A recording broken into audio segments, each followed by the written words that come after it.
question is, make sure. Okay. So what is domestic violence and who does it affect?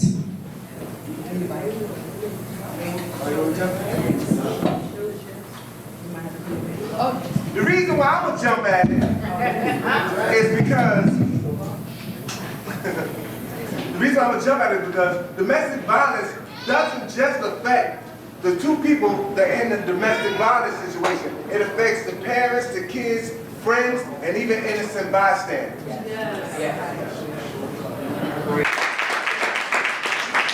Domestic violence is also one person wanting to have power and control over another person, which is the core of domestic violence. It's no longer just a man hitting a woman. It's in same-sex relationships. It's in households where there's intimate partner violence as well. Yes. So I asked that question first because I want y'all to get a brief story for each person so they can tell you why they're here and why domestic violence is so important. So I want to start with Sister Sonora. Okay.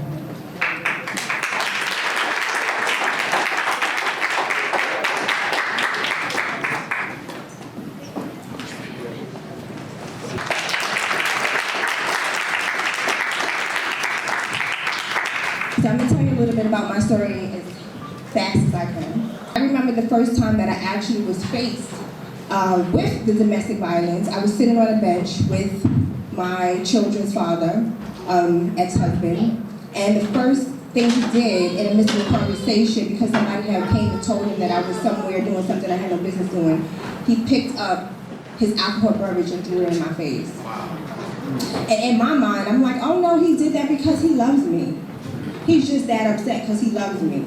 Not really understanding, because I had already faced abuse in a different kind of way by the people that were supposed to protect me, that was love. I would go on and on. I got so many stories. He done tried to set me on fire. Jesus. He has knocked me unconsciously. He has abused me in front of my children. I've been dragged butt naked in the middle of the street.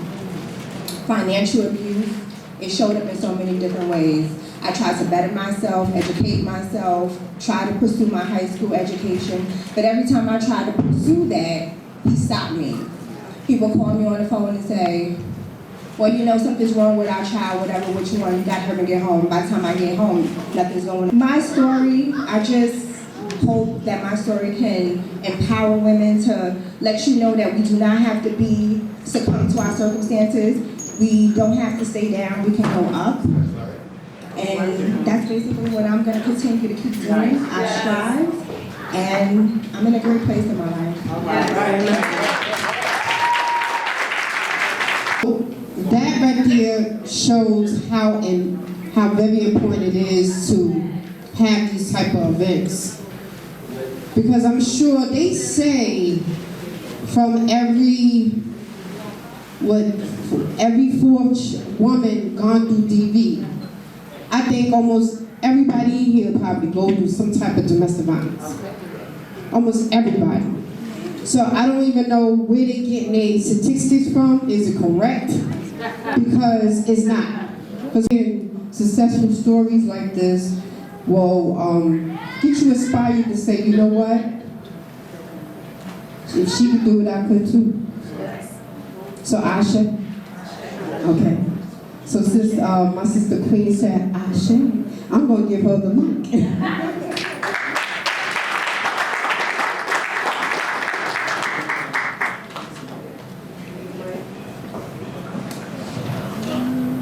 Good afternoon, everybody. Good afternoon. As I said before, my name is Lois Glenn Carter, and my history with domestic violence started when I was 16 years old. I was in foster care, and I had a young man that I thought was just gorgeous, and I started dating him, and I had a child with him. And one day we got into an argument, and he punched me in my face. But he punched me in my face and hit me so hard that when I hit the ground, I actually broke my ankle.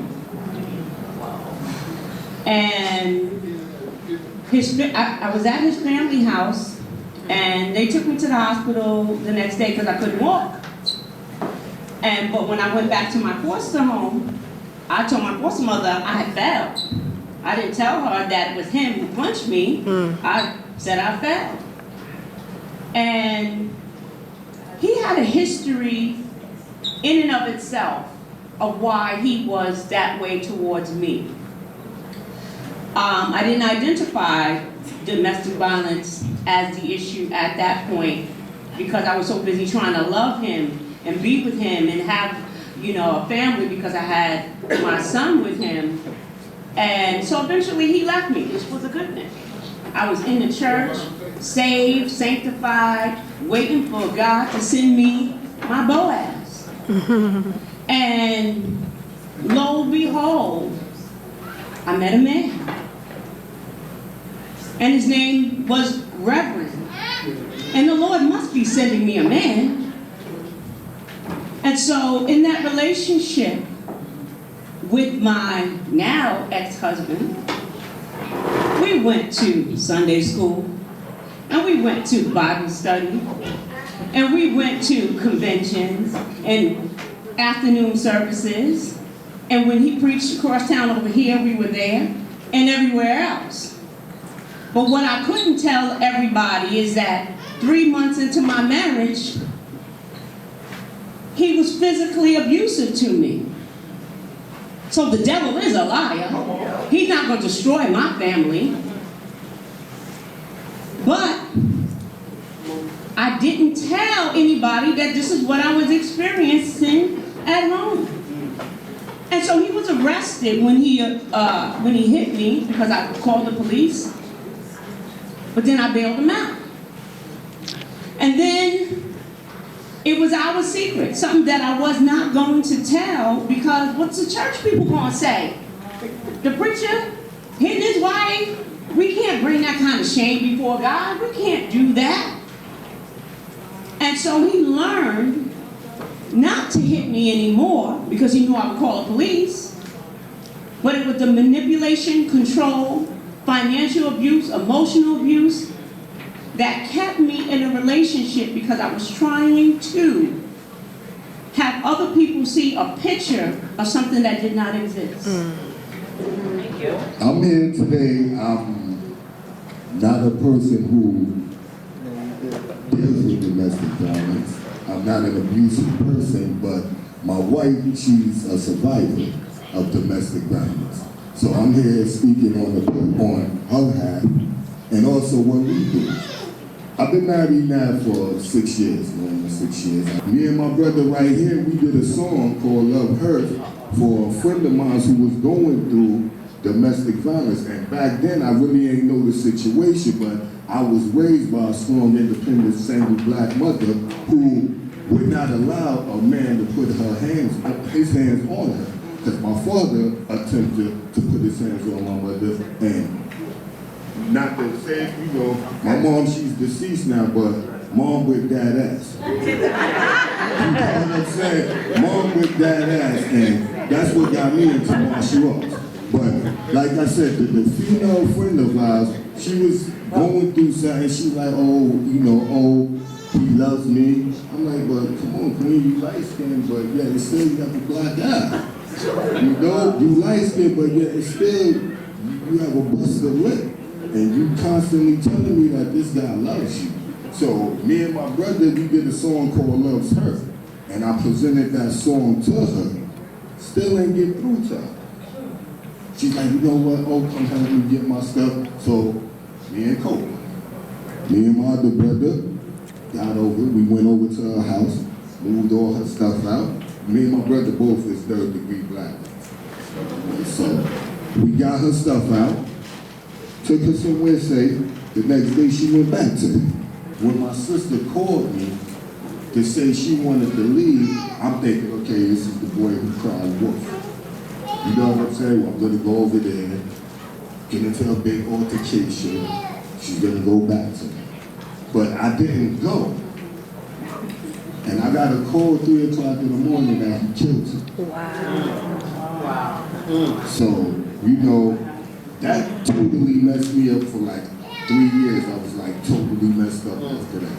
So I made a promise not only to her and her family, but I promised God that as long as there's breath in me, that I will not allow that. No, I'm not the baddest person in the world. I'm not a gangster. Far from that. But when it comes to my sisters, because you understand, I have a wife, I have a daughter, I have a mother, I have an aunt, I have a grandmother. And when it comes to them being abused, I don't care if I know you or not, I will stand there for them. Thank y'all for listening.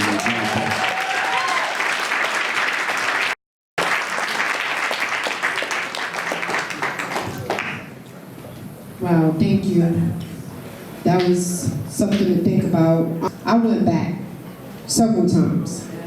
And the reason why I went back is because I was scared. I was scared. I went back so many times. I was 18, I was 19, I'm 20, now I'm 21, I'm pregnant. Had my daughter. My daughter at the age of 3 saw me on the floor. Her father hit me so hard, I fell. And when I fell, I looked up at my daughter and she tried to get off the bed to get me. So I'm saying to myself later on now, how this 3-year-old knew that something wasn't right. My daughter tried to save me and I'm on the floor. For me to be a mother, I should be saving her for any harm. So I would like for my daughter to stand up. She will be 25 years old this year. Thank you. So I try to install in my daughter that abuse is not love. Unfortunately, you know, she got into some situations and my husband he knew I was a little crazy when I tried to kick the man's door down. Because now I have to protect her. So at the end of the day, you know, things happen. She's not with the brother anymore, which I'm so grateful for. I try to get her to come out to some of these events so that way she can hear other people's stories, because our youth, it happens, most of the time it happens when we're young. Because we think we're in love. Like I said, many times him and I would be being pleasurable and he's telling me, if you ever leave, I will kill you. So when somebody constantly putting those thoughts in your head, you're scared, you don't want to leave. Or he tells me you will never amount to nothing. So I thought I was stupid, I thought I was all of these negative things by myself, but I am the CEO of We Are Phenomenal Women. So that's right. Thank God. And also, I just became a certified domestic violence life coach.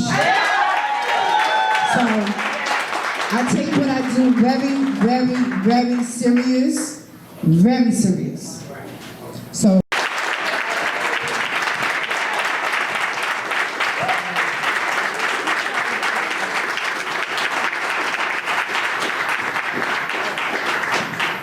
So with that being said, if anybody would like to donate